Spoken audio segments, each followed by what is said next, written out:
I'm going to tell you something that every successful person has to do, including you. Believe it or not, every successful person in this world has jumped. I'm going to tell you what I mean by that. You are going to have to jump. You cannot just exist in this life. You have got to try to live. If you're waking up thinking that there's got to be more to your life than it is, man, believe that it is. Believe in your heart of hearts that it is. But to get to that life, you're going to have to jump. I'll tell you why I call it jumping. See, God, when he created all of us, he gave every last one of us a gift at birth. He never created a soul without endowing them with a gift. You just got to quit looking at gifts as running, jumping, singing, dancing. It's more than that. It's if you know how to network, if you can connect dots, if you draw, if you teach. Some of y'all fry chicken better than anybody else, bake pie. Some of you cut hair, color hair. Some people do grass. I got a partner, man. We never wanted to go out with us because we stayed out too late. Come on, man, go out with now. I got to get up early tomorrow. I'm cutting Miss Johnson's grass. We kept laughing at this dude. Cutting grass. How much they pay you? He got a landscaping company in Cleveland worth $4 million. Because all he do is cut grass. But he was gifted at it. I got a partner on a detail shop, make $800,000 a year detailing cars. He got 6 mobile trucks running around. $800,000 a year. All he do is detail cars. That's his gift. That's what he loved to do. You've got to identify that gift. Now listen to me. When you see people in life, when you're standing on the cliff of life and you see people soaring by, when you see people soaring, going to exotic places, you hear about them doing wonderful things. Maybe you look up the street and your neighbor just gets a car every year, every 2 years. You know, how is he doing that? Have you ever thought, maybe this person right here has identified their gift and is living in their gift?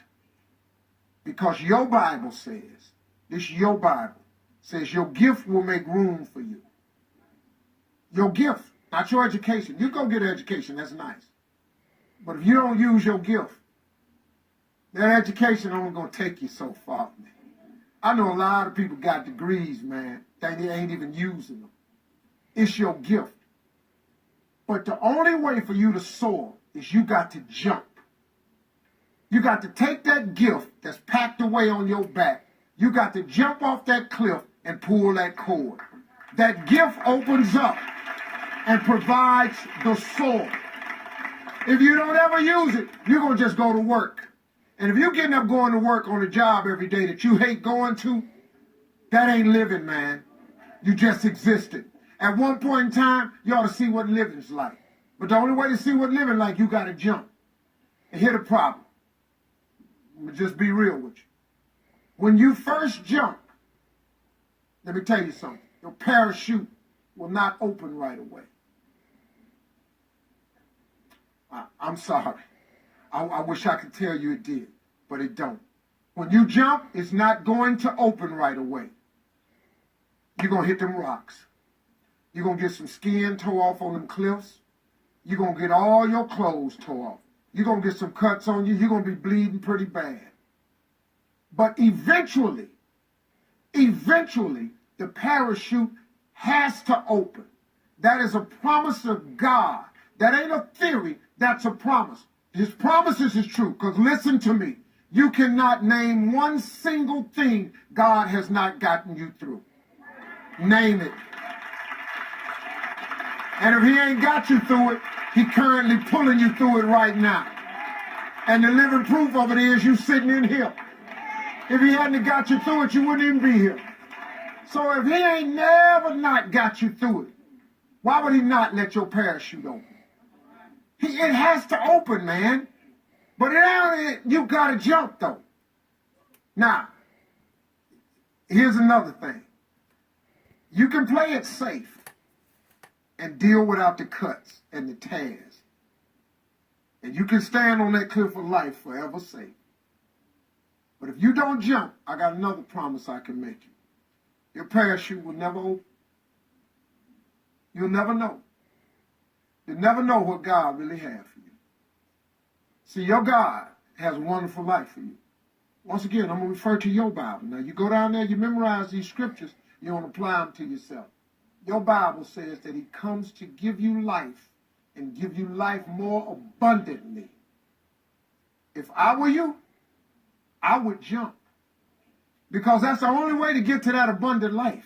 You got to jump, man. You got to take a chance. Now, when I get through talking, there are those of you who discuss this in the car. Well, I got bills. And I got bills. Whether you stay on the cliff or you jump, you're going to have bills. Well, if I quit my job, I'm going to ruin my credit. If you got a job, you living check to check. Even if you got A1 credit, you can't buy nothing else no damn way. At one point in time, man, do yourself a favor. Go see what God really do. God hold you up, man. He ain't going to let you fall. He ain't bring you this far and let you fall. Do yourself a favor, man. Before you leave this world, before you die, jump. Just jump one time. Just jump. Thank you very much.